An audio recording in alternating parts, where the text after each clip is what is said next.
Constitution আমাদের কাছে একেবারেই গ্রহণযোগ্য নয়। কেন? এই কনস্টিটিউশনে ভারতীয় বলে কিছু নেই, এটা একটা বিদেশ থেকে আসা পশ্চিমের কনস্টিটিউশন। এখানে আমাদের মনুস্মৃতির ছায়া নেই, মনুস্মৃতি নেই, অতএব এই কনস্টিটিউশন আমাদের কাছে কনস্টিটিউশন নয়। তাহলে সেই আরএসএস আজকে যদি সেই বিজেপি তার হাতে যদি এত বেশি ক্ষমতা থাকে, তাহলে সেই কনস্টিটিউশনের পুজো তো করবে না, সেই কনস্টিটিউশনটাকে শেষ করবে। সেটা হচ্ছে আমার মনে হয়। সেই জন্য আজকে আমাদের কাছে প্রশ্নটা এটা যে এই অবস্থায় আমাদের করণীয় কী। আম্বেদকর এই কারণে বলেছেন যে কনস্টিটিউশনে খুব আলোচনা যাননি, কারণ আমরা জানি আম্বেদকর যে কনস্টিটিউশন লিখতে চেয়েছিলেন সেই কনস্টিটিউশন লিখতে পারেননি। যে কনস্টিটিউশন লিখতে চেয়েছিলেন সেটা হচ্ছে স্টেটস অ্যান্ড মাইনরিটিজ, যেটা অল ইন্ডিয়া শিডিউল কাস্ট ফেডারেশনের তরফ থেকে কনস্টিটিউন্ট অ্যাসেম্বলিকে দেওয়া হয়েছিল। সেই কনস্টিটিউশন যদি ভারতবর্ষে তিনি লিখতে পারতেন তাহলে ভারতবর্ষটা অনেক বেশি ফেডারেল হতো, হয়তো ভারতের নাম হতো ইউনাইটেড স্টেটস অফ ইন্ডিয়া। সেই কনস্টিটিউশন যদি আম্বেদকর লিখতে পারতেন তাহলে ভারতবর্ষটা অনেক অনেক বেশি সমাজতান্ত্রিক হতো, তাহলে ভারতবর্ষে ব্যাপক জাতীয়করণের ব্যবস্থা হতো। সেই কনস্টিটিউশন যদি আম্বেদকর লিখতে পারতেন তাহলে আম্বেদকর দলিতকেও মাইনরিটি বলেছিলেন যে মাইনরিটি মানে শুধু রিলিজিয়াস মাইনরিটি নয়, ভারতবর্ষের সবথেকে দুর্বল এবং ঐতিহাসিকভাবে সবথেকে বেশি হ্যান্ডিক্যাপ কোনো মাইনরিটি যদি থাকে তাহলে সে হচ্ছে দলিত, যার সবথেকে বেশি কনস্টিটিউশনাল প্রোটেকশন দরকার, কনস্টিটিউশনাল সাপোর্ট দরকার। এবং এইভাবে যদি মাইনরিটিকে আমরা দেখি তাহলে সেই মাইনরিটির মধ্যে যে সলিডারিটি তৈরি হয় সেটা অন্যরকম হতো। এগুলো হয়নি, এগুলো হতে পারেনি। তার কারণ আমি যেটা বললাম যে কনস্টিটিউশনটা যাদের হাতে গিয়ে পড়েছে তারা আজকে কি করছে সেটা আমরা দেখছি। তবুও যে কনস্টিটিউশনটা আমরা পেয়েছি সেটা বিরাট বড় পাওয়া, সেটা বিরাট বড় পাওয়া। সেটা যদি বুঝতে হয়, অনেকে বলে দাঁত থাকলে দাঁতের মর্ম বোঝা যায় না। যেগুলো থাকে, যে জিনিসগুলোকে আমরা টেকেন ফর গ্রান্টেড নিই, যতক্ষণ মনে হয় এটার উপরে কোনো সংকট নেই ততক্ষণ সেটা মূল্য বুঝি না। আজকে যখন দেখা যাচ্ছে যে ভারতবর্ষে এই মুহূর্তে কোনো কিছু টেকেন ফর গ্রান্টেড নেওয়া যাবে না, যা কিছু দেখতে আমরা অভ্যস্ত, যা কিছু দেখতে অভ্যস্ত সেগুলো কোনো কিছুই আজকে আর নিরাপদ নয়, বিপন্ন। যদি আমরা সেটা ভাবে দেখি যে কনস্টিটিউশন 47-এর পরে কনস্টিটিউশন লেখা হচ্ছে। ভারতবর্ষের তখন সাম্প্রদায়িক যে আমরা বলছি যে ধর্মভিত্তিক জাতীয়তাবাদ মানি না, ধর্মভিত্তিক জাতীয়তাবাদ অত্যন্ত খারাপ, ধর্মভিত্তিক জাতীয়তাবাদ বলে হয় না কিছু। তো সেই ধর্মভিত্তিক জাতীয়তাবাদের তখন বিরাট প্রতাপ, ভারতবর্ষের পার্টিশন হয়েছে। আজকে যেটা আমরা সাম্প্রদায়িক ঘৃণা, দাঙ্গা, রক্তপাত বলছি তার থেকে অনেক অনেক বেশি বড় স্কেলে তখন হয়েছে, লক্ষ লক্ষ মানুষ এদিক থেকে ওদিকে হয়েছে। সেই পার্টিশনের পরিস্থিতিতে দাঁড়িয়ে ভারতবর্ষ এই কনস্টিটিউশনকে গ্রহণ করেছে, যেখানে অত্যন্ত স্বাভাবিকভাবে কনস্টিটিউশন এটা বলেছে যে ভারতবর্ষের নাগরিকদের মধ্যে ধর্মের ভিত্তিতে, জাতির ভিত্তিতে, ভাষার ভিত্তিতে কোনো ভেদাভেদ করা হবে না। সকলের জন্য সমান ন্যায়, সামাজিক, আর্থিক, রাজনৈতিক, সকলের জন্য স্বাধীনতা, সকলের মধ্যে সৌভ্রাতৃত্ব, মৈত্রী, এই যে কথাগুলো বলতে পারছে, এটা বিরাট বড় প্রশ্ন। তার মানে সেই সময়ে আম্বেদকর যে সংবিধান লিখতে চেয়েছিলেন লিখতে পারেননি, সেই ব্যালেন্স অফ ফোর্সেস ছিল না, সেই ভারতবর্ষে সেই অবস্থা তখনও তৈরি হয়নি। কিন্তু যে অবস্থাটা ছিল সেটা ভারতবর্ষে এই সংবিধানকে স্বাভাবিক করে তুলেছিল। তখন এদের বলার ক্ষমতা ছিল না যে পাকিস্তানে চলে যাও, মুসলিমরা তো পাকিস্তান পেয়ে গেছে, এর আগে দেশে কী করছে, সব চলে যাক পাকিস্তানে, আর যারা এই কথা বলবে তারা সব চলে যাক পাকিস্তানে। আজকে যে কথায় কথায় সকলকে পাকিস্তান পাঠিয়ে দেওয়া হয়, আর তখন সেই 47 থেকে 49-এর সময় সেই অবস্থা ছিল না। যারা ছিল তারা একদম লুকিয়েছিল। তারা ওই গান্ধী হত্যার পরে যখন আরএসএস উপর ব্যান হলো তখন তারা বলল সুরসুর করে গিয়ে যে না, আমরা সংবিধান মানি, সংবিধান মানব, সংবিধান মেনে চলবো, আমরা সাংস্কৃতিক সংগঠন।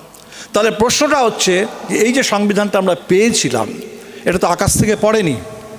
এই সংবিধানটা তৈরি হয়েছিল ভারতবর্ষের স্বাধীনতা আন্দোলনের মধ্য থেকে। তো আমার মনে হয় সবথেকে গুরুত্বপূর্ণ যে প্রশ্নটা, যে স্বাধীনতা আন্দোলন আমাদের মধ্যে যে জাতীয়তাবাদের চেতনা উন্মেষ ঘটিয়েছিল, সেই জাতীয়তাবাদটা সেটা ধর্মভিত্তিক ছিল না। সেই জাতীয়তাবাদটা সেটা ওই ইউনিফর্মিটির নামে বুলডোজার চালিয়ে দাও, সবাইকে এক দেশ একটা বললেই ওয়ান নেশন বলে দাও, তারপর আর কোনো ডাইভার্সিটি কিছু থাকবে না, তা ছিল না।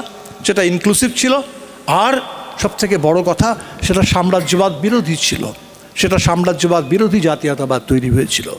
তাহলে আজকে যদি আমাদের জাতীয়তাবাদটা অধঃপতিত হয়ে সেটা ধর্মভিত্তিক হয়ে যায়, সেটা যদি অধঃপতিত হয়ে সেটা যদি ওই হিন্দুস্তান ওই বুলডোজার চালানোর জাতীয়তাবাদ কেন্দ্রের হয়ে যায়, সেটা যদি অধঃপতিত হয়ে সেই সময় যারা ব্রিটিশের দালালি করেছিল তারা আজকে ট্রাম্পের দালালি করার আমরা সেটাকেই ভারতবর্ষের জাতীয়তাবাদ বলে মেনে নিই, তাহলে কিন্তু ওই দুর্বল জাতীয়তাবাদ, ওই কম্প্রোমাইজ জাতীয়তাবাদের ভিত্তিতে দাঁড়িয়ে সংবিধানকে রক্ষা করা যাবে না। আমি কেন এই কথাটা বলছি? আজকে আমরা যুক্তরাষ্ট্রীয় কাঠামোর কথা বলি, যুক্তরাষ্ট্রীয় কাঠামোর উপরে সবথেকে বড় অ্যাটাক কোনটা? সবথেকে বড় অ্যাটাক হয়েছে যখন কাশ্মীরকে, একটা রাজ্য, শুধু 370টাকে অকেজো করে দেওয়া হয়নি, একটা রাজ্য ছিল, সেই রাজ্য জলজান্ত একটা রাজ্যকে আপনি দুটো কেন্দ্রশাসিত এলাকায় পরিবর্তিত করে দিলেন। কিন্তু কতটুকু প্রতিবাদ হয়েছে ভারতবর্ষে? খুব কম। কেন হয়েছে? কারণ কাশ্মীরটা বললেই এটা তো জাতীয়তাবাদের প্রশ্ন এসে যায়, আর সেই জাতীয়তাবাদের প্রশ্ন যখন আসে আর সেটাকে যখন ওই হিন্দু মুসলিম লেন্স দিয়ে দেখা হয় তখন আমাদের বলাগুলো খুব দুর্বল হয়ে যায়। আর তাই আমার মনে হয় প্রশ্নটা, সংবিধানকে যদি বাঁচাতে হয় তাহলে এই জাতীয়তাবাদের প্রশ্নে আজকে লড়তে হবে। এবং এই যে জাতীয়তাবাদ আজকে আনার চেষ্টা করা হচ্ছে, ওই পাকিস্তানে কে কী বলেছে তাতে কিচ্ছু এসে যায় না, তারা আবার দ্বিজাতি তত্ত্ব বলতে পারে, তাতে কিচ্ছু এসে যায় না।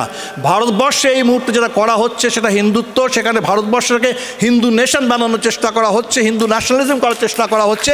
এটা আমাদের কাছে বড় প্রশ্ন। এইটা যদি হতে থাকে, এই হিন্দু মানসিকতা, এটাই যদি জাতীয়তাবাদের নামে আমরা অ্যাবজর্ব করে নিই, গ্রহণ করে নিই, আর সেই দুর্বলতা যদি ছড়িয়ে যায় তাহলে সেই ক্ষয় রোগ নিয়ে, সেই টিবি আর সেই ক্যান্সার নিয়ে ভারতবর্ষকে বাঁচানো যাবে না, সংবিধানকে বাঁচানো যাবে না। লড়াই আজকে ওই জাতীয়তাবাদের জায়গায় আমাদেরকে পরিষ্কারভাবে যেতে হবে। দু চারটে কথা বলে শেষ করব। আজকে প্রত্যেকটা পদে পদে আমরা লড়াইটা দেখতে পাচ্ছি। ধরুন পহেলগাঁও অপারেশন সিন্দুর কি দেখালো? বিজেপির সবথেকে বড় প্রচারটা কি? সবথেকে বড় প্রচার হচ্ছে যে মোদি একজন খুব শক্ত প্রশাসক, 56 ইঞ্চি ভারতবর্ষে এখন আমরা সমস্ত সন্ত্রাসবাদ যত রকম আছে সব কিছু গুঁড়িয়ে দিয়েছি, ভারতবর্ষে এত নিরাপদ, এত শক্তিশালী। এই শক্তিশালী যে প্রচারটা ছিল সেখানে আমরা দেখলাম যে ভারতবর্ষের ন্যাশনাল সিকিউরিটি সেটা অদ্ভুত। 2000 মানুষ পহেলগামে তারা পর্যটক আছেন। যে কাশ্মীর আজকে পুরোপুরি সেন্ট্রালি অ্যাডমিনিস্ট্রার্ড, স্টেট গভর্নমেন্টের হাতে কোনো পাওয়ার সেখানে নেই, যে কাশ্মীরে প্রত্যেক যদি আমি স্কোয়ার কিলোমিটারের যদি হিসেব নিই তাহলে কত মাত্রায় কত রকমের সেখানে মিলিটারি প্যারামিলিটারি পুলিশ আছে তার ঠিকানা নেই। সেই রকম একটা জায়গায় যখন 2000 মানুষ যখন প্রয়োজন ছিল সেখানে একটা পুলিশ দেখা গেল না, একটা কোনো সিকিউরিটির কিচ্ছু নেই। তাহলে এত বড়, এটা শুধু সিকিউরিটি ছিল আর কিছু ভুল হয়েছে, কিছু ল্যাপস হয়েছে তা নয়। Security was conspicuously absent. It was conspicuously absent. And how it became conspicuously absent when just দুদিন আগে 7-8 এপ্রিল আমাদের স্বরাষ্ট্রমন্ত্রী সেখানে গিয়ে মিটিং করে এসছেন, তিনি বলেছেন সিকিউরিটি পারফেক্ট, আর সেই জায়গায় এরকম ঘটনা ঘটলো। এর থেকে বড় ফেলিয়ার কিছু হতে পারে না। আর দ্বিতীয় প্রচারটা কী ছিল? দ্বিতীয় প্রচারটা ছিল যে মোদি ইন্টারন্যাশনালি ভারতবর্ষের ইমেজকে কোথায় পাঠিয়ে দিয়েছে, ভারতবর্ষকে একটা সম্মানের চোখে লোকে দেখে, চোখে চোখ রেখে উনি কথা বলেন সকলের সাথে। দেখা গেল কি যে সময় পহেলগাম হলো গোটা পৃথিবী ভারতবর্ষের পক্ষে সহানুভূতিতে। আজকে যে সমস্ত সাংসদদের পাঠানো হলো, যদি তখন পাঠানো হতো, সাংসদদের টিম যদি পাঠানো হতো ইন্টারন্যাশনাল ওপিনিয়নকে আরও বেশি মোবিলাইজ করার জন্য, সেটার একটা অর্থ বুঝতাম। কিন্তু কখন পাঠানো হলো? যখন অপারেশন সিন্দুর, সেই অপারেশন সিন্দুর যখনই শুরু হলো, দুটো নিউক্লিয়ার পাওয়ার পাশাপাশি দুটো দেশ, একটা পরমাণু যুদ্ধের বিপদ, পৃথিবীতে কে আপনাকে সমর্থন করবে? কেউ সমর্থন করবে না, কেউ সমর্থন করবে না এই যুদ্ধের বিপদকে, যুদ্ধের উন্মাদকে, যুদ্ধজিগিরকে। গোটা পৃথিবীতে কেউ করেনি। সম্পূর্ণ আমরা বিচ্ছিন্ন। আমাদের বিদেশ নীতির এত বড় ফেলিয়ার, এত বড় আইসোলেশন, একটা দেশ নেই, নেপাল পর্যন্ত নেই, একটা দক্ষিণ এশিয়ার কোনো দেশ নেই, গোটা পৃথিবীর কোনো দেশ নেই যে আমেরিকাকে আপনি বন্ধু বলেন, তারা নেই, কেউ নেই। তাহলে সেই বিদেশ নীতি যখন ফেল করে গেল তখন সাংসদদেরকে পাঠানো হলো। কোন সাংসদদের পাঠানো হলো? যাদেরকে আপনি প্রতিদিন বলেছেন যে এরা সমস্ত দেশদ্রোহী, এরা দেশের শত্রু, এরা পাকিস্তানে চলে যাক,